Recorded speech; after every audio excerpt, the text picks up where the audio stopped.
Hey, you're back with Steve Rhode, Damon Day on the Get Out of Debt Guy podcast. Damon, hello. Steve, hello to you. Thank you. That's the most subdued you've ever been on a podcast. I'm still trying to think about if I have anything to talk about under this topic today that we just had me riff off as a one-liner earlier, and you went, let's do a podcast. This is actually an interesting subject because it applies not only to the people that you and I meet and deal with in the debt world, but on this other project that we're doing all about testing side hustles and gigs to find good things that people can do to make money on the side. You know, everybody can use an extra $500, $2,000 a month. This topic that we're going to talk about applies to that as well. So stand by. We'll be right back. You're back with Steve Rhode, Damon Day, and Get Out of That Guy podcast.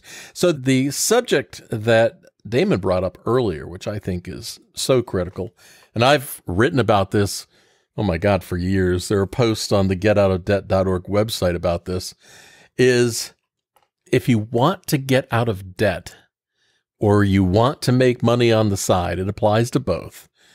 The key thing is fixing your attitude. And that's free. You don't need to pay anybody to do that. But Damon, that is such a hard thing for people to do. They just end up stuck in debt or stuck not making extra money just because they don't have the right attitude. What do we do about that? Yeah, and it sounds very cliche, but it is absolutely true that having a positive attitude or having a successful attitude really does make a difference. If you look at people that are generally successful and you look at people that maybe self-describe aren't so successful, you start to develop or start to notice patterns that develop and their attitudes and just the way they go about life and the way they approach problems is very different. I've always had the attitude that there's no sense wasting a perfectly good mistake. If you screw up, something goes wrong, take your lumps, learn from it, don't do it again, and do better moving forward. The other thing is when I run into adversity, sure, it gets me down just like it does anybody else. But if it's something that's really knocked me back, I'll just take a day off. I'm going to take a day off. I'm going to have a pity party, and then I'm going to get back to it. And it's the ability to get back to it, pick yourself up, that seems to separate people. Yeah. And a lot of people have pessimistic attitudes about things. And oftentimes it's unconscious or subconscious, right? Where they don't even realize how pessimistic. If you follow us over at pennystupid.com, the Penny Stupid Project, I've been doing a lot of rideshare and trying out different side hustles, delivery, dropping off people, dropping off burgers, dropping off Amazon packages, all kinds of stuff. And one of the things I like about doing the rideshare, it actually gives me an opportunity to have a lot of diverse conversations with a lot of different people. In the last 2 months, I've done, I think, over 400 rides. So I know I got an email, congratulations for 100 rides on Uber like last week. And I know if you look at my Lyft profile, it's over 300 now on Lyft.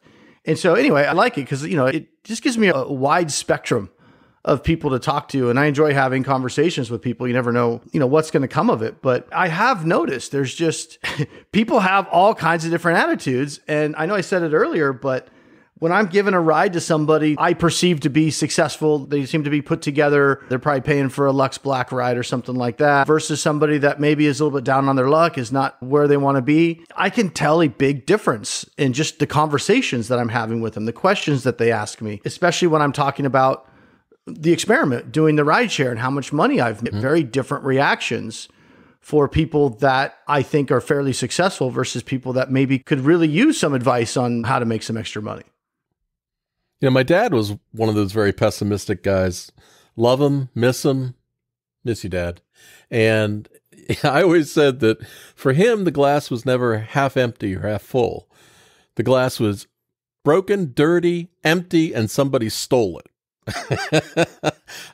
I guess that's how I learned my lesson. You just got to keep moving forward and stop looking back. When it comes to debt, this is one of the key things that I've said over the years, is that you have two choices. You can either turn around and face the past and try to repair the past, or you can just say, God, I really fucked that up, and learn from what happened and fix the present so you can do better moving forward into the future. That's probably a sentiment that you agree with. Yeah, absolutely. And stressing about it doesn't do anybody any good. It's just about focus on, okay, where am I at right now? It doesn't matter that much how you got there. It matters obviously a little bit as far as the problem at hand. It's about what do we do? What's the line you always say? How do you do better moving forward? And that's the thing you really want to focus on, not beating yourself up. I have some clients like that just constantly beat themselves up over what they did, or I shouldn't have done that, or I'm super embarrassed about this. And it's like, hey, don't worry about it. We're here now. It is what it is. Yeah. Now, what can we do better today? And then start moving forward. What steps do we need to take to get you out of this situation that you're in, whether, it's through a series of bad decisions or circumstance or whatever it is. Dwelling on the past usually is not going to help you fix the future. Yeah, it's funny. People worry about what other people might think about their situation. Nobody really thinks about you that much. Yeah. And you've got to get to a point where you just don't give a shit what people think, because you've got to live your own life. And life is a one-way journey. I hate to be peeing your Wheaties, but you're dying a little bit each day. So there's no sense worrying about a decision that you made in the past. It's behind you. Do better moving forward. And that's the same thing we're talking about, like making money on the side, which is really people only have themselves to blame. That might sound too harsh. It might it's be, true. But sometimes people need to hear it. And hey, it's our radio show, right? We can do whatever we want. And that's how the context of this attitude thing, that's how it came up when we were talking earlier. Because like I said, I get a lot of different conversations. And one of the big things when I first started driving Lyft for this Penny Stupid project in October, the first month I made $6,500 in the evenings. And I was blown away by that. I didn't think I had no idea what my expectation was. I was thinking maybe 500 a week, but I was like, holy shit, this is some like decent money for extra. This is 6,000 extra on top. And so I would talk to a lot of people that I'm driving. It would come up and I would talk about, I'm doing this experiment and I'm driving Lyft and Uber and DoorDash and all this different stuff. And that they would be interested in it. I'd talk to them about it. And I'd say the first month with Lyft, I made $6,500. And inevitably, I've never one time did somebody say, oh, that's all? Like every time it was always like, no shit, really? Are you serious? And so they would hear that number and they would get excited about it. And then here's where you can separate people with a defeatist attitude versus the go-getter positive attitude. The types of questions I would get a lot of questions like immediately when I would say that, they would then ask things like, how many miles did you drive to get that? Or they would say, how many hours did you have to work to get that? Or what about the wear and tear on your car or whatever? All of these questions, even if it doesn't seem like it on the surface, maybe it's subconscious or not, but most of these questions I feel are maybe this person doesn't want to do it, or they feel bad because maybe they're in a situation where they should do it, but they're too lazy to do it or whatever it is. Yeah. And when they ask these types of questions, essentially what your mind is looking for is the reason you can grab onto and say, ha, I knew it. That's why that's not a good deal. Or that's why that's not going to work for me. Instead of saying, how many miles did you have to drive? And then trying to look for an answer that you can say, oh, that's why I don't want to do that, because I don't want to drive 5,000 miles. And they go, oh my gosh, 5,000 miles. And they freak out. What you should do if you're in a situation where you need some extra opportunity, you need some more money, and somebody says, hey, I was just doing this thing where I have my phone and I point my car in the direction the phone says, people get in and then get out and I get money instantly. And last month I made $6,500.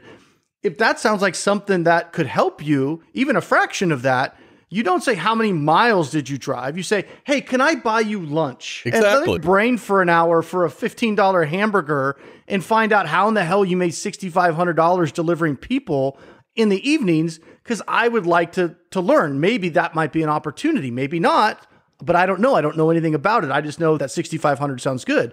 But when you start asking how many miles and how many hours, that's just your subconscious. So what's the number that the person wants to hear? Do they want to hear 5 hours? No. Do they want to hear 60 hours? You're just like trying to grab a number and you have no concept of whether this opportunity would be good for you. So let me give you a good example. So people ask me, how much was gas, right? That's a big question. Oh my gosh, how much was gas? And I say, the first month gas was about $1,200. And they go, oh my God, $1,200. I can't even imagine having to pay $1,200 for gas. And I'd be like, yeah, but I made $6,500. So you take $1,200 as an expense. I still made $5,300 net after gas. But their mind grabs onto that unfathomable number of who spends $1,200 a month on gas. So what I've done is an experiment. Sometimes I'll say it like this. Instead of saying I made $6,500 and I spent $1,200 on gas, so I netted $53. Sometimes I'll say, yeah, my first month with Lyft, I made $5,300 and they paid for all my gas. And what do you think the difference is in the reaction? I said the same damn thing.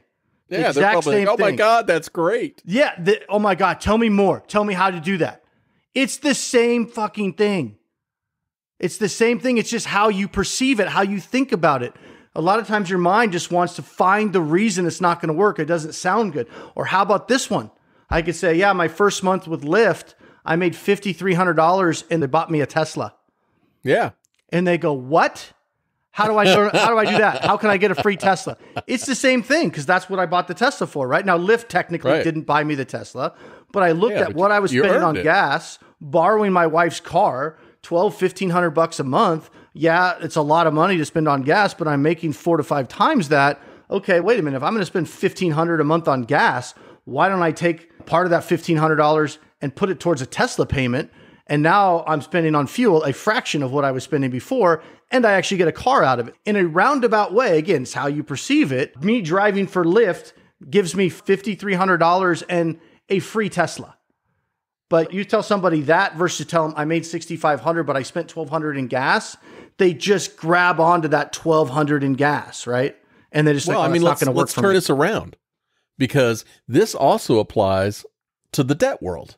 The people that we talk about with that have financial issues, they come to us and they say, I've got this terrible problem and I can't make any extra money and I don't know what I'm going to do. And you say, maybe we should consider something like bankruptcy. And the same excuses come out of their mouth, except this time they're like, what about my credit score? What are people going to think of me? My life will be ruined if I file bankruptcy. But the reality is, to resolve either situation, either your debt situation or making extra money, it requires you to get information, to do some research, to get the facts, and then make good decisions. Stop assuming. You're just defeating yourself. Yeah, and it all comes back to attitude about it, right? It's the attitude, it's the approach, and for a lot of people, it's subconscious. What I recommend wholeheartedly is self-help stuff. I don't care if it's books, it's audio tapes, it's whatever. I devoured that stuff, especially as a kid. I love that kind of stuff. Just self-help, motivation on mindset. Having a good attitude, having a positive outlook, having a can-do attitude instead of a can't-do attitude will change your fucking life. It will. I promise.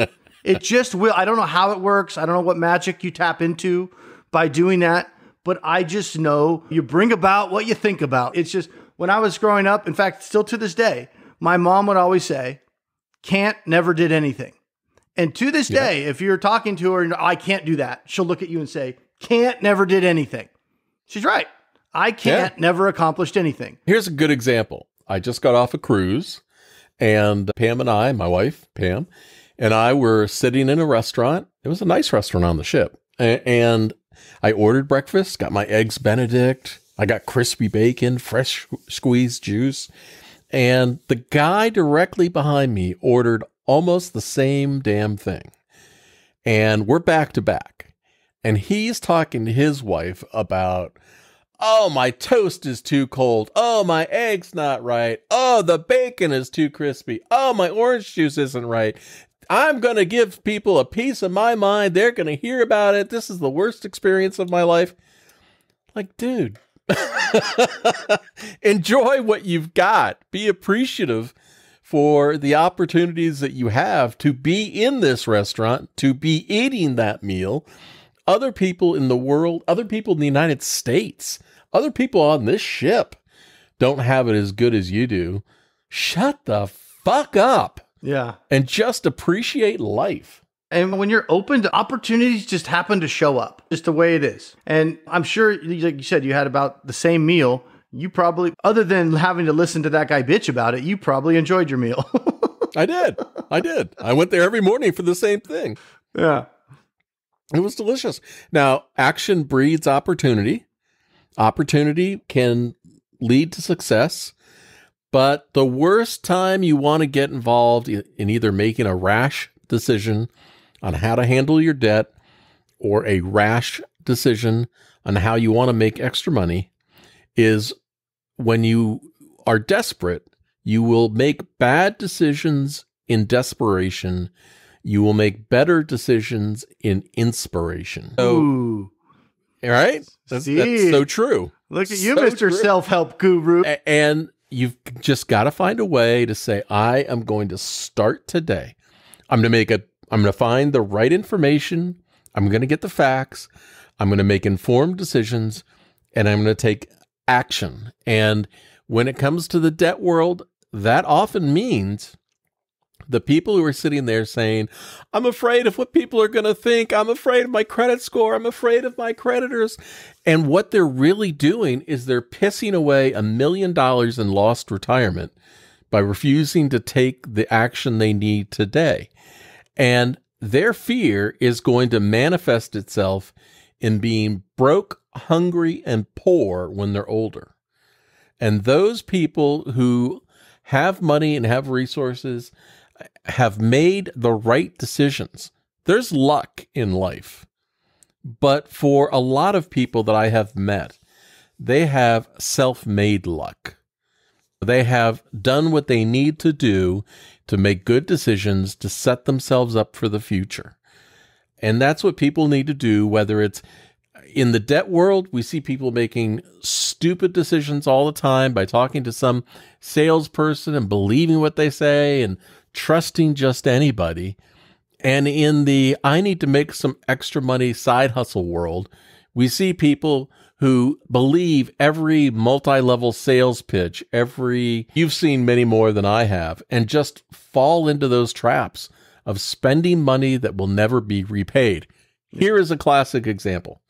In this side hustle world, I'm the one that's testing how to make money as a seller on Amazon, fulfilled by Amazon, selling products on Amazon. How do we crack the code and make this work?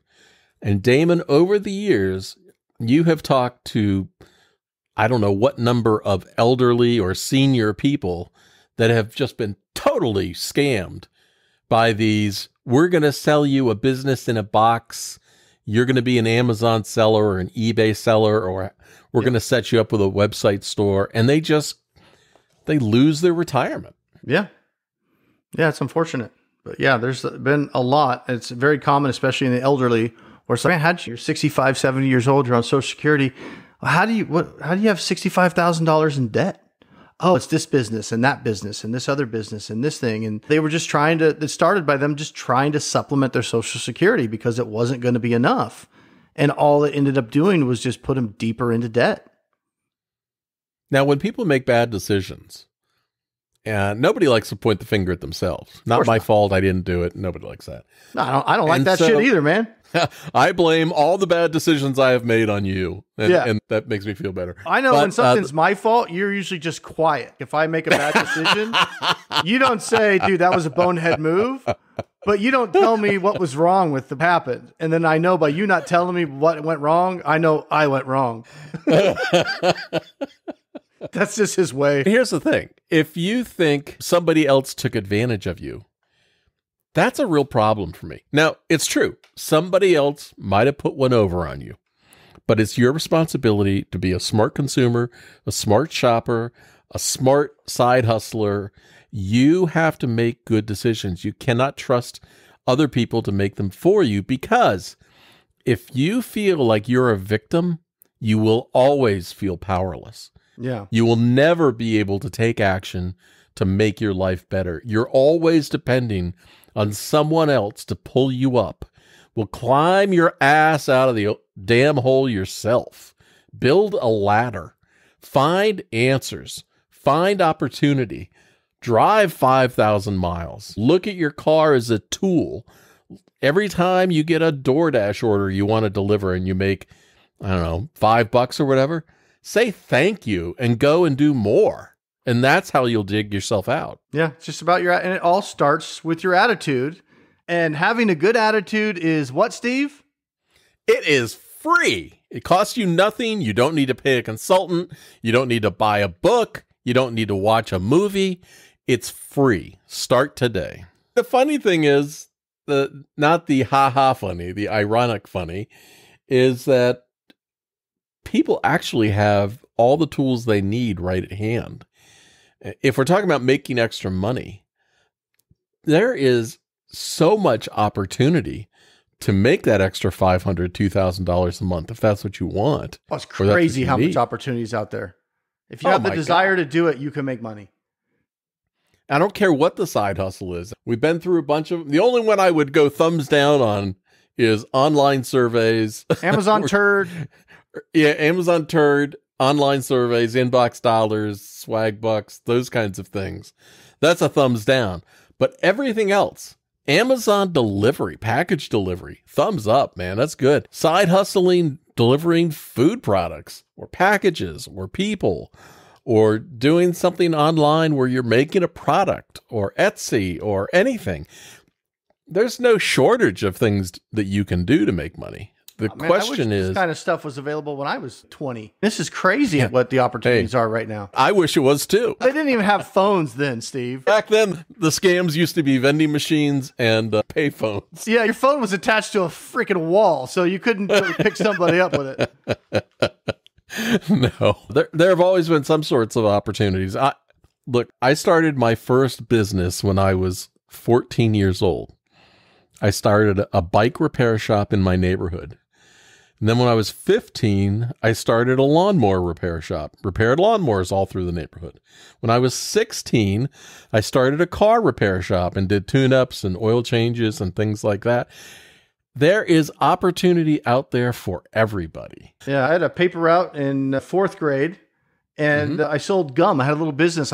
Back then it wasn't Costco back then. It was called Price Club. And I would go to Price Club when I was in junior high, and I would buy gum in bulk, and I would sell it at school until I got caught and my business was shut down. So the school was like the Amazon of the day, where it's like you can sell and make money until you get caught and you do something they don't like. And then they just shut you down. There's no way to appeal it. You're just done. And it was same day delivery. Yeah, it was right there, right on the locker. But the principal's like, you can't sell gum at school. And I was like, why not? He's like, because it's against the rules. And I said, no, it's not. You cannot chew gum at school. It says on the signs all over. And I said, I'm not chewing it. I'm selling it. There's no sign for that. Didn't your school have a store? No. You know, like where you could buy supplies and stuff like that? No, they didn't have a store. Yeah, mine did. No, they had a cafeteria where you can buy lunch, and I sold gum, got the money, and bought lunch. Look, that is ingenuity. Is that the word I use? Finding the right one.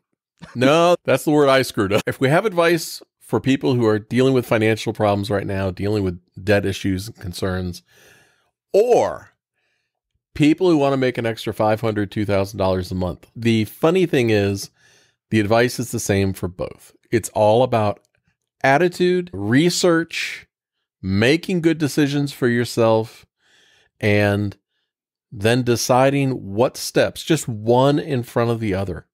One foot in front of the other. You don't need to make giant decisions.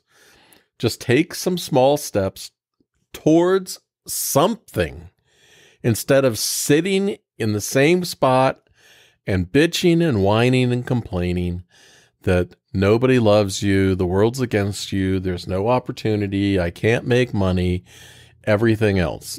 Damon, here's one more thing since I'm on my bitch fest here, is we've talked recently about people who are in areas where they just don't feel like there's any opportunity. I can't find the job. There's nothing for me to do. Again, this is where attitude comes to play. Now, oh my God, I have not lived a perfect life. That's for sure. Any wisdom that I have, it's from doing the wrong thing or observing people doing the wrong thing and learning from all of that. But lately we've talked about people who feel like there's no hope, no opportunity, I'm never going to get ahead. In my day, when things were not working out where you were, you know what you did? You picked up your ass, you packed your shit, and you moved somewhere else where there was opportunity. The world's not going to hand it to you. You got to go get it. Especially now with the potential looming recession that keeps getting whispered about. Who knows? Might come, might not. But now's the time to prepare. Get yourself out of debt and get an extra stream of income if you can.